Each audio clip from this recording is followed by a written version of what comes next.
General Antonio Reyes stepped out of his black diplomatic car onto the busy London street, his chest heavy with military decorations from 3 different wars. The autumn wind caught his perfectly pressed uniform as he adjusted his peaked cap with practiced authority. At 52 years old, he had commanded armies, negotiated with world leaders, and earned respect across 5 continents. Today was supposed to be just another routine diplomatic visit to discuss military cooperation between his country and Britain. The general had arrived early for his meeting at the Ministry of Defense, so he decided to take a walk through central London. His aide, Captain Martinez, followed closely behind, carrying a leather briefcase filled with important documents.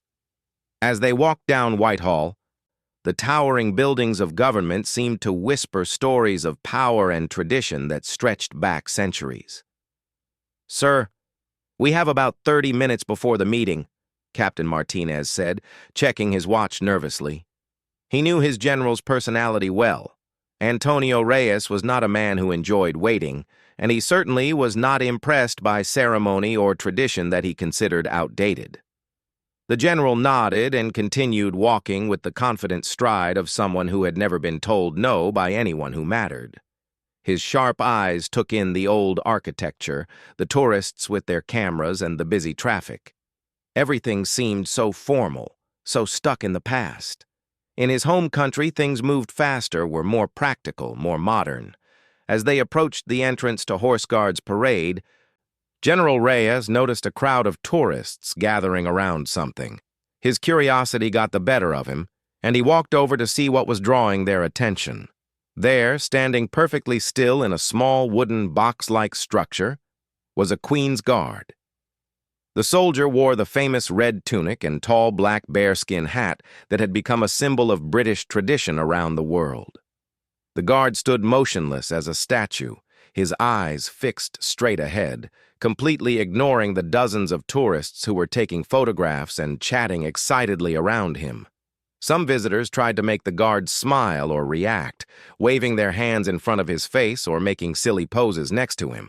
The soldier remained completely unmoved, as if he were made of stone. General Reyes watched this scene with growing amusement, and what he would later realize was dangerous arrogance. In his military experience, soldiers were meant to be alert, responsive, and ready for action. This display of standing perfectly still while people made fun of you seemed ridiculous to him. Where he came from, a soldier's job was to fight, to move, to react to threats, not to stand like a museum piece for tourists to photograph. "Look at this," he said to Captain Martinez with a dismissive laugh. "They call this military service, standing like a toy soldier while people take pictures?" His voice carried far enough that several tourists turned to look at him, recognizing his uniform and foreign accent. Captain Martinez felt uncomfortable, but said nothing. He had learned over the years that when his general got an idea in his head, especially when he felt superior to something he didn't understand, it was better to stay quiet and hope the moment would pass quickly. But General Reyes was just getting started. The sight of the motionless guard triggered something in him, a need to prove that his way of doing things was better, more practical, more worthy of respect. He had spent his career building his reputation on being direct, on cutting through what he saw as unnecessary formality. He walked closer to the guard, his boots clicking sharply on the pavement. The tourists stepped back slightly, sensing that something was about to happen.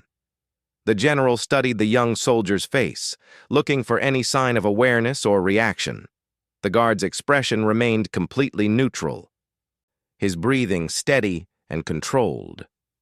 "Excuse me, soldier," General Reyes said loudly, knowing full well that the guard would not respond. "I am General Antonio Reyes of the Colombian Armed Forces. I have a question for you." He paused dramatically, waiting for a response that did not come. The crowd of tourists had grown larger now, sensing some kind of confrontation. Many of them had their phones out, ready to record whatever was about to happen. Captain Martinez stepped closer to his general, hoping to somehow prevent what he could see coming. "I said, I am speaking to you, soldier. the general continued, his voice growing sharper. Where I come from, when a superior officer addresses you, you acknowledge and respond. This is what we call military discipline. Still, the guard remained motionless. His eyes never moved from their fixed position. His breathing never changed, and no muscle in his face showed even the slightest reaction to the foreign general's words. This only made General Reyes more determined to prove his point. He had never encountered a soldier who would ignore a direct address from a general, and he interpreted this silence not as discipline or duty, but as disrespect and poor training. This is what passes for military excellence in Britain, he announced to the crowd, his voice carrying a tone of mockery that made several British tourists visibly uncomfortable. A soldier who cannot even acknowledge when spoken to? In my country, our soldiers are alive, alert, ready to respond to any situation. They don't stand like statues pretending to be important. The general walked around the guard's post slowly, like a teacher examining a student's poor work. Look at this uniform, so fancy and colorful. Very impressive for tourists, I am sure. But what use is a soldier who cannot move, cannot speak, cannot react? If there were a real threat, what would he do? Continue standing still? Some of the tourists began to shift uncomfortably. A few British visitors exchanged glances, clearly not appreciating the foreign officer's mockery of one of their most respected traditions. But General Reyes was too caught up in his own performance to notice the changing mood of the crowd. He stopped directly in front of the guard and spoke in a voice loud enough for everyone to hear. Young man, I have fought in real wars, commanded real soldiers in life-and-death situations. I can tell you that this— He gestured dismissively at the guard's perfect posture. This is not real military service. This is theater. This is playing dress-up for tourists to take pictures. Captain Martinez finally found the courage to speak. Sir, perhaps we should continue to our meeting. We don't want to be late for the minister. But General Reyes was not finished. He had an audience now, and he wanted to make sure his point was completely clear. In Colombia, when we honor our military, we honor soldiers who have actually done something, who have shown courage in battle, who have protected their people from real dangers. We don't ask them to stand still like mannequins. He turned to address the crowd of tourists directly. You want to see real military bearing? Real discipline? He snapped to attention with the sharp precision of someone who had done it thousands of times, his spine straight, his chin up, his eyes alert and aware. This is how a soldier stands when he is ready to serve his country. Then he relaxed and gestured again toward the still motionless guard. Not like this poor boy, trapped in his little box, trained to ignore the world around him. What kind of military training teaches a soldier to be completely unaware of his surroundings? Where I come from, that would get you killed in about 5 minutes. The crowd was definitely uncomfortable now. Even some of the foreign tourists seemed to realize that something was wrong with this situation, that the general was crossing a line that shouldn't be crossed. But General Reyes was too deep into his demonstration to stop. He looked at his watch and realized they needed to leave soon for his appointment, but he wanted to end his impromptu lesson with something memorable. Something that would really drive home his point about the difference between real military service and what he saw as British pageantry. Watch this, he said to Captain Martinez and anyone else who was listening. I will show you the difference between a real soldier and a costume soldier. General Reyes reached into his jacket pocket and pulled out a small military challenge coin, one of many he had collected over his long career.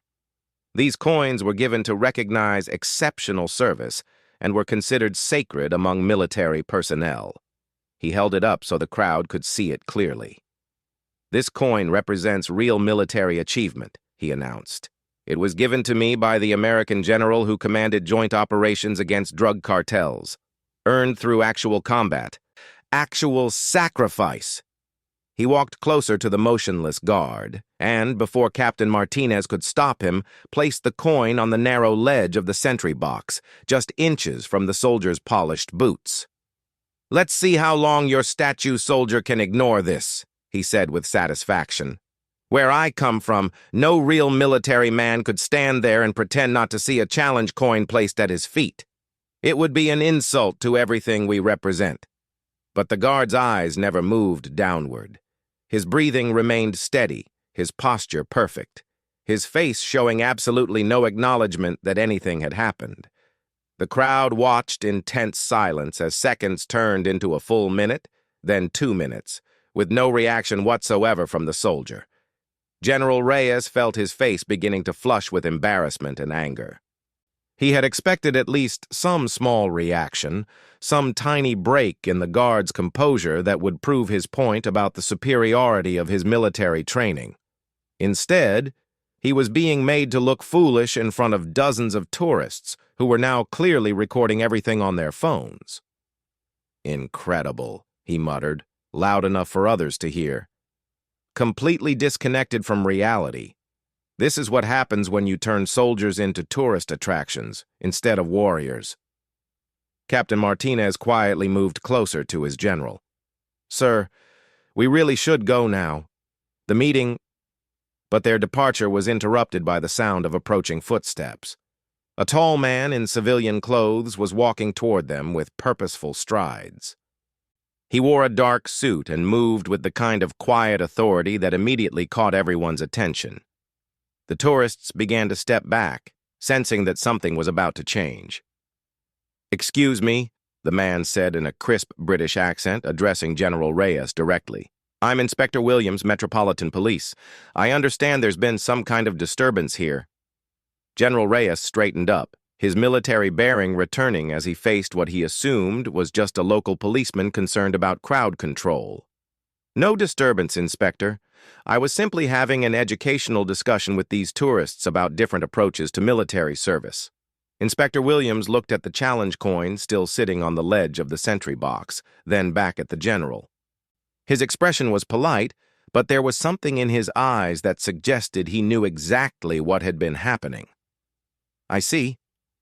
And would this educational discussion include placing objects near Her Majesty's guard during his duty?" "It's just a coin," General Reyes replied dismissively. "A simple demonstration of military tradition. Surely there's no harm in that." The inspector nodded slowly. "Well, sir, I'm afraid I'll need to ask you to retrieve your coin and move along. These guardsmen are on active duty, and interfering with their posts is taken quite seriously here." General Reyes felt a flash of irritation. He had commanded armies and negotiated with presidents, and now some local police inspector was treating him like a troublesome tourist. "Inspector, I think you may not understand who you're speaking to. I am General Antonio Reyes, here on official diplomatic business with your Ministry of Defense." "Yes, sir, I'm aware of who you are," Inspector Williams replied calmly. "Which is why I'm sure you'll understand the importance of respecting our military protocols, just as we respect yours when visiting your country." There was something in the inspector's tone that gave General Reyes pause. It wasn't hostile or confrontational, but it carried a weight of authority that suggested this man knew much more about the situation than he was letting on. For the first time since arriving in London, the general felt slightly off balance. He walked over to the sentry box and picked up his challenge coin, sliding it back into his pocket. As he did, he noticed something he hadn't seen before. The guards' boots were polished to a mirror shine, but they showed subtle signs of wear that suggested they had seen real use, real marching, real duty. The red tunic, while ceremonial-looking, was made of high-quality wool and fitted with military precision. "There," he said to Inspector Williams. "No harm done. Now, if you'll excuse me, I have important government business to attend to." "Of course, General," the inspector replied. "I hope your meeting goes well. And, sir?" He paused until General Reyes turned to look at him. You might find it interesting to know that the young man you've been observing has served 2 tours in Afghanistan. He's been awarded the Military Cross for exceptional bravery under fire. General Reyes felt something cold settle in his stomach. The Military Cross was one of Britain's highest decorations for combat valor, equivalent to some of the medals he wore on his own chest. He looked back at the still motionless guard with new eyes, but the soldier's expression remained exactly the same as it had been for the past 20 minutes. I was not aware, the general said quietly. Most people aren't, Inspector Williams replied. That's rather the point, isn't it? True service doesn't always need to announce itself. As they walked away from the scene, Captain Martinez noticed that his general was unusually quiet. The confident swagger was still there, but something had definitely changed. The captain had worked with General Reyes long enough to know when his commanding officer was thinking hard about something. They arrived at the Ministry of Defense building 15 minutes later, where they were met by a junior officer who escorted them through security and up to a conference room on the 3rd floor. The room was impressive. Dark wood paneling, portraits of military leaders from centuries past, and a long, polished table that reflected the afternoon light streaming through tall windows. "General Reyes," came a voice from the doorway. "Welcome to London." The general turned to see Brigadier James Harrison entering the room, followed by 2 other senior officers. Harrison was a man in his late 50s with steel-gray hair and the kind of bearing that came from decades of military leadership. His uniform was different from what General Reyes had expected, less ornate than the ceremonial gear he had seen on the streets, but somehow more impressive in its simplicity and precision. "Brigadier Harrison," General Reyes replied, extending his hand. "Thank you for meeting with me. I'm looking forward to discussing our mutual interests." As they shook hands, Harrison smiled warmly. "I understand you had a chance to see some of our city before coming here. I hope you found it interesting." General Reyes hesitated for just a moment, Inspector Williams's words still echoing in his mind. "Yes, very interesting. Your traditions are quite different from ours." "Indeed they are," Harrison agreed, gesturing for everyone to take their seats around the conference table. "But I think you'll find we have more in common than you might expect. After all, we're all soldiers here, regardless of how we dress or where we stand guard." As the meeting began, General Reyes found himself having difficulty concentrating on the tactical discussions and cooperation agreements they were supposed to be reviewing. His mind kept returning to the image of the young guard standing motionless in his red tunic, and to Inspector Williams's casual revelation about the Military Cross. He had built his entire career on being able to read people, to assess their capabilities and experience at a glance. It was a skill that had served him well in combat and in diplomacy. But somehow, looking at that perfectly still soldier, he had seen only ceremony and tradition. He had completely missed the signs of real military service that must have been there. During a brief break in the meeting, as coffee was being served, Brigadier Harrison approached him privately. "General, you seem a bit distracted today. I hope everything is all right?" General Reyes looked up at the British officer, studying his face for any sign that he knew what had happened at Horse Guards parade. But Harrison's expression showed only polite concern and professional courtesy. "Brigadier, may I ask you something about your ceremonial guards, the ones who stand at the palace and other locations?" Harrison raised an eyebrow with interest. "Of course. What would you like to know?" Do they have real military experience? Or are they chosen specifically for ceremonial duties?" The brigadier smiled, and there was something in that smile that reminded General Reyes uncomfortably of Inspector Williams's knowing look. "General, those men are drawn from some of our finest combat units, the Grenadier Guards, the Coldstream Guards, the Irish Guards. These are regiments with centuries of battle honors. Many of the soldiers you see on ceremonial duty have served multiple tours in Iraq, Afghanistan, and other operational theaters. General Reyes felt his mouth go dry. All of them? Well, not all, certainly. Some are new recruits learning their duties, but the majority? Oh yes, they're experienced soldiers. Standing guard at royal palaces and government buildings is considered an honor, not a punishment. We don't give that responsibility to just anyone. The rest of the meeting passed in a blur for General Reyes. He managed to maintain his professional demeanor, asking appropriate questions about joint training exercises and intelligence sharing, but his heart wasn't in it. Every few minutes, his mind would drift back to the young soldier in the red tunic, standing perfectly still while being mocked by someone who should have known better. When the formal business concluded, Brigadier Harrison walked him toward the exit. "General, I hope you don't mind me saying this, but you seem troubled by something, as one soldier to another. Is there anything I can help you with?" General Reyes stopped walking and turned to face the British officer. Something in Harrison's manner, the genuine concern, the professional respect, the obvious integrity, made him decide to be honest. "Brigadier, I may have made a mistake today, a serious one."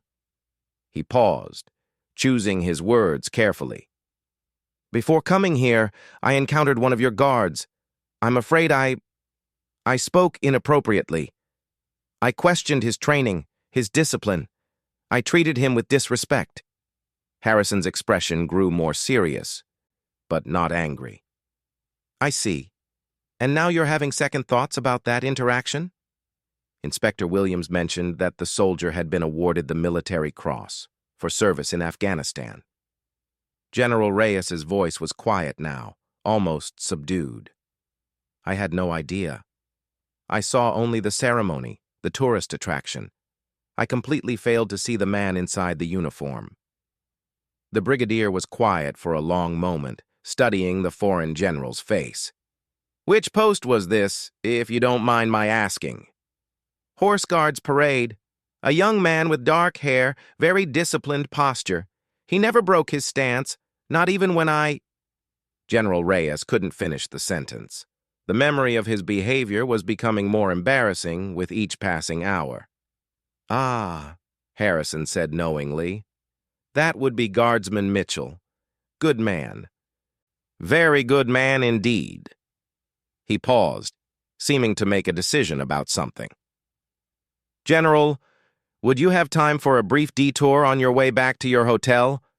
I think there's something you should see." 20 minutes later, they were walking through the corridors of Wellington Barracks, the home base for the Guards regiments. The walls were lined with regimental colors, battle honors, and photographs dating back more than 2 centuries. General Reyes found himself reading the names of battles he recognized from military history: Waterloo, the Somme, Normandy, the Falklands. "These are the battle honors of just one of our Guards regiments," Harrison explained as they walked. "Every one of those names represents a place where British soldiers fought and died for their country. The men who stand guard at our palaces and government buildings carry the weight of that history with them every single day." They stopped in front of a display case containing medals and commendations.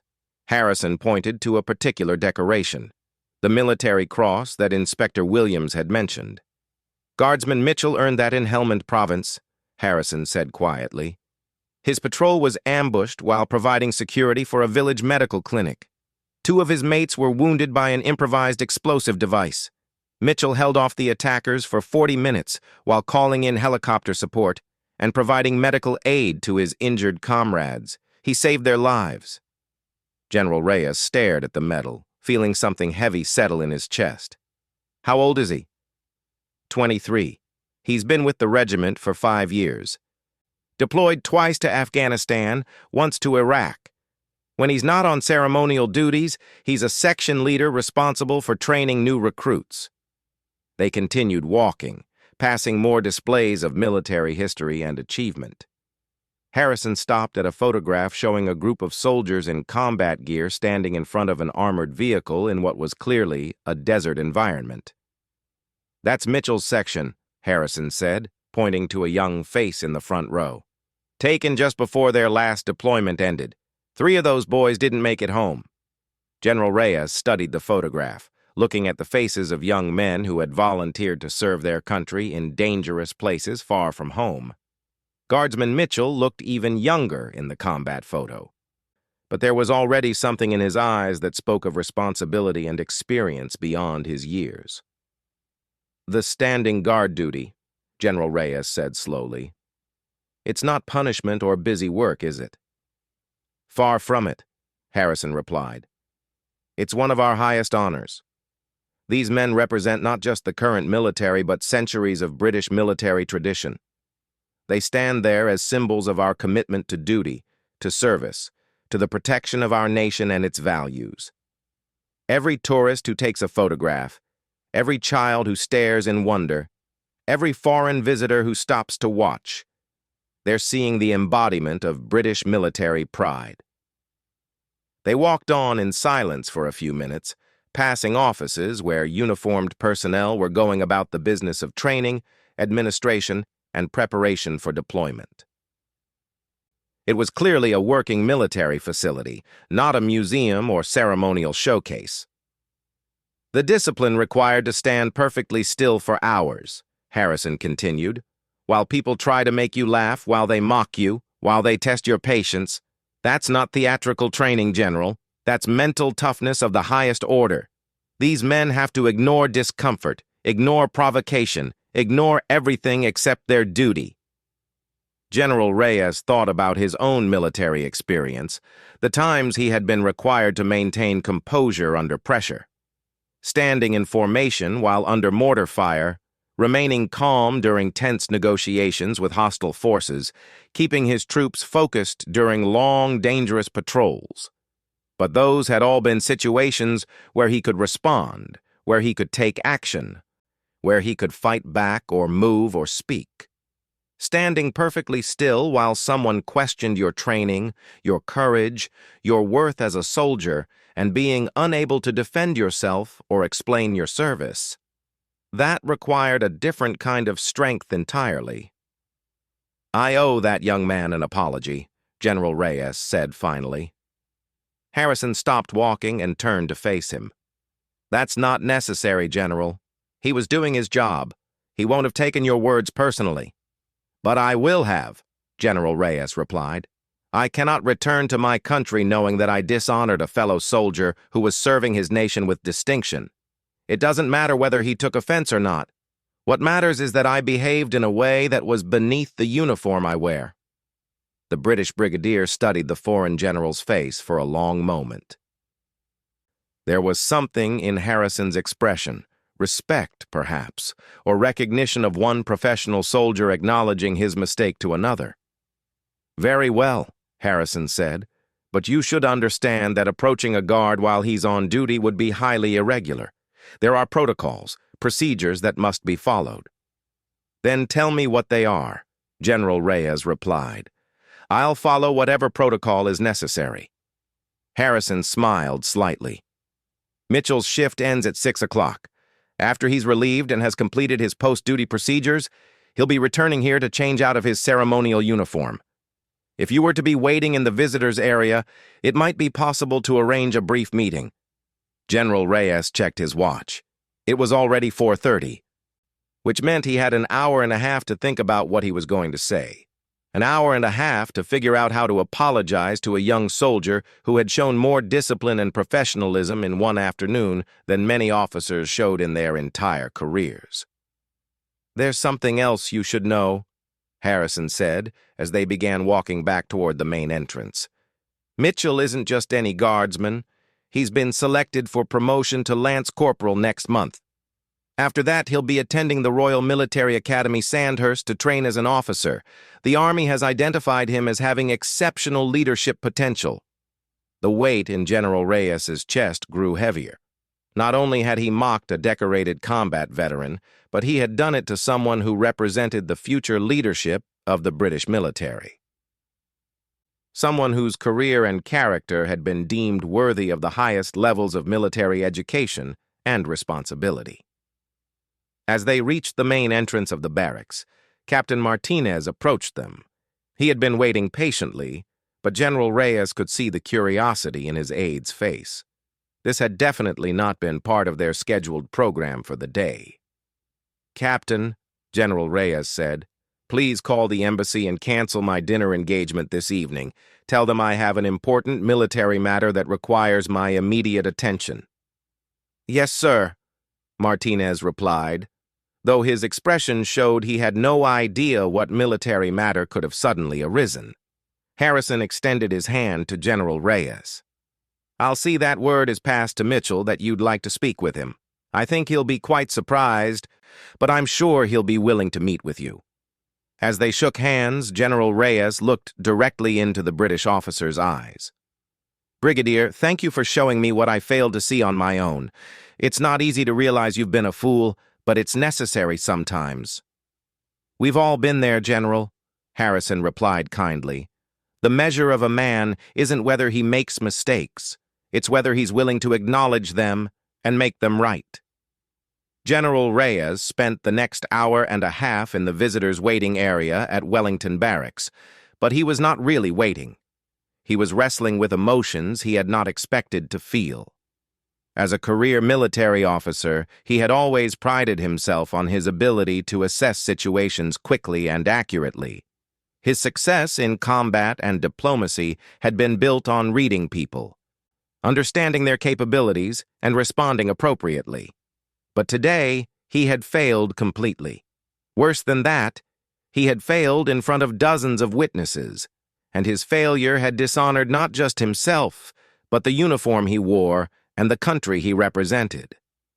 Captain Martinez sat nearby, checking emails on his phone, but occasionally glancing at his general with concern. In all their years working together, he had never seen General Reyes look so troubled. The confident man who had stepped out of the diplomatic car that morning seemed like a different person entirely. At exactly 6:15, a young soldier in civilian clothes appeared in the waiting area. He was tall and lean, with dark hair and alert eyes that took in everything around him with the automatic awareness of someone trained for combat. Despite being dressed in simple jeans and a polo shirt, there was something unmistakably military about his bearing. "General Reyes," he said, approaching with a respectful but cautious expression, "I'm Guardsman Mitchell. Brigadier Harrison said you wanted to speak with me, sir." General Reyes stood up immediately, and for a moment he found himself at a loss for words. Seeing the young soldier out of uniform, looking like any other young man his age, somehow made the afternoon's events even more shameful. This was someone's son, someone who had volunteered to serve his country, someone who had already seen more combat than many soldiers twice his age. "Guardsman Mitchell," he said finally, "thank you for agreeing to meet with me. I know this is highly unusual." "Not a problem, sir," Mitchell replied politely. "Though I have to admit, I'm not sure why you wanted to see me." General Reyes took a deep breath. In all his years of military service, he had never found himself in quite this position. Apologizing to subordinates was not something that came naturally to someone of his rank and experience. But some things were more important than pride. "Guardsman, this afternoon I behaved in a way that was completely inappropriate. I mocked your service, questioned your training, and treated you with disrespect while you were performing your duty. I am here to apologize and to ask for your forgiveness." Mitchell's expression changed from polite confusion to genuine surprise. "Sir, you don't need to apologize. I was doing my job. I'm trained not to react to, well, to anything that happens while I'm on post." "But that's exactly the point," General Reyes replied, his voice carrying more emotion than he had intended. "You were doing your job with perfect discipline and professionalism, and I failed to recognize it. Worse, I failed to show you the respect that one soldier owes to another." The young guardsman looked uncomfortable, clearly not accustomed to receiving apologies from foreign generals. "Sir, really, it's not necessary. Things like that happen sometimes. People don't always understand what we do or why we do it." Tell me about Afghanistan, General Reyes said quietly. Mitchell's expression became more guarded. Sir? Brigadier Harrison told me about your military cross, about what you did in Helmand Province. I would like to hear about it if you're willing to share. For a long moment, Mitchell was silent. When he finally spoke, his voice was steady, but there was something in his eyes that suggested he was seeing things that were not in the comfortable waiting room where they stood. It wasn't anything special, sir. Just doing what needed to be done. My mates were hurt, and there were people trying to kill us.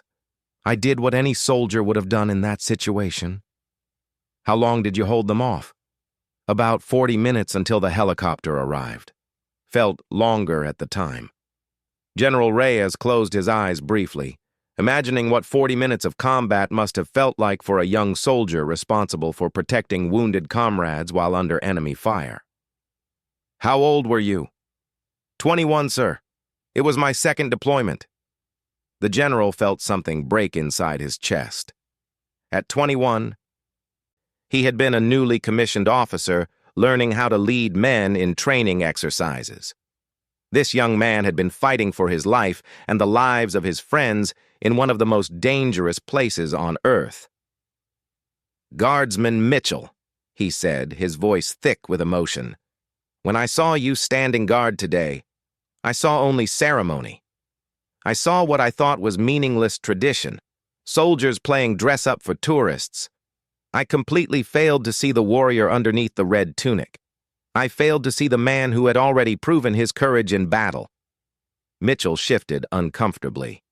Sir, you couldn't have known— No, that's not true, General Reyes interrupted. I should have known. I should have seen it. I've spent my entire career learning to recognize true soldiers. And when faced with one of the finest examples I've ever encountered, I was completely blind. That's not your failure, guardsman. That's mine.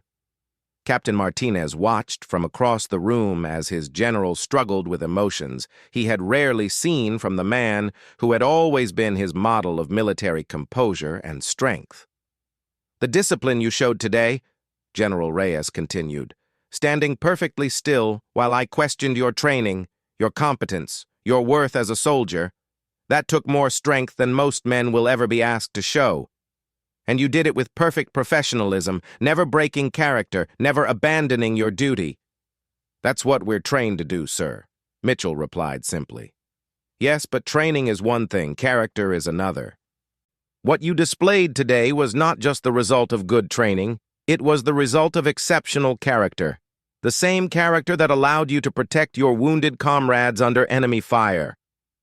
General Reyes reached into his pocket and pulled out the challenge coin he had placed on the sentry box earlier that day.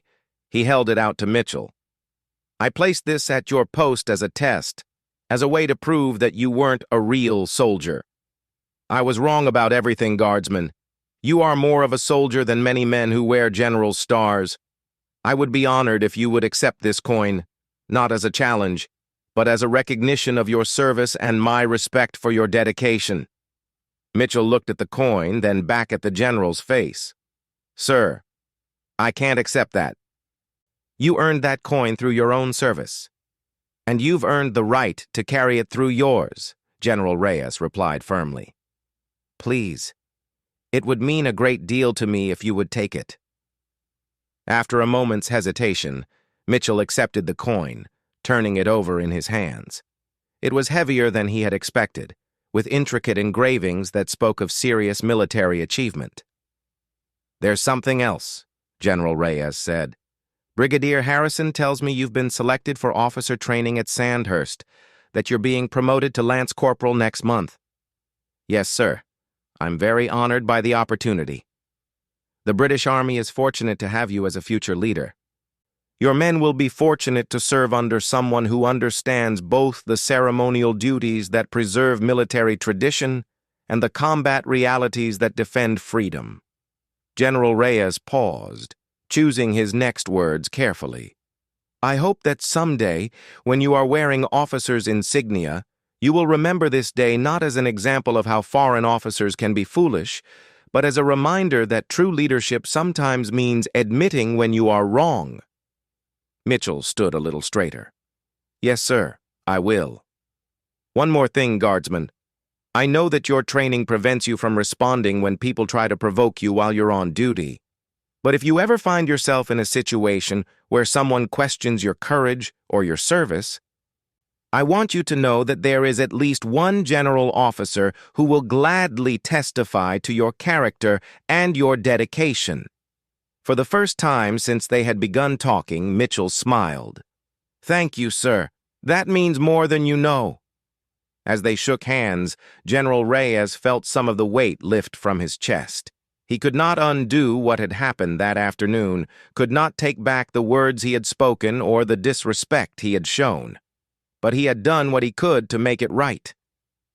Walking back to their car, Captain Martinez finally found the courage to ask the question that had been troubling him all day. General, what happened this afternoon? What changed? General Reyes was quiet for a long moment as they made their way through the evening traffic of London. I learned something important today, Captain. I learned that real strength sometimes looks like weakness to those who don't know how to see it. I learned that ceremony and tradition aren't always empty displays. Sometimes they're the visible symbols of invisible sacrifice. He paused, watching the lights of the city pass by outside the car window. And I learned that a man can spend his entire career thinking he understands military service, only to discover that he's missed something fundamental about what it means to be a soldier. Captain Martinez nodded, though he wasn't sure he fully understood. Will you include this in your report to headquarters? General Reyes considered this. His report was supposed to focus on the technical discussions about military cooperation, the agreements reached, the potential for future collaboration. But somehow, the most important thing he had learned in London had nothing to do with any of that. I think I will, he said finally. I think it's important that our officers understand that military excellence can take many different forms, and that sometimes the most disciplined soldiers are the ones who stand perfectly still while the world tries to make them move. As their plane lifted off from Heathrow Airport the next morning, General Reyes looked down at the city of London growing smaller beneath them.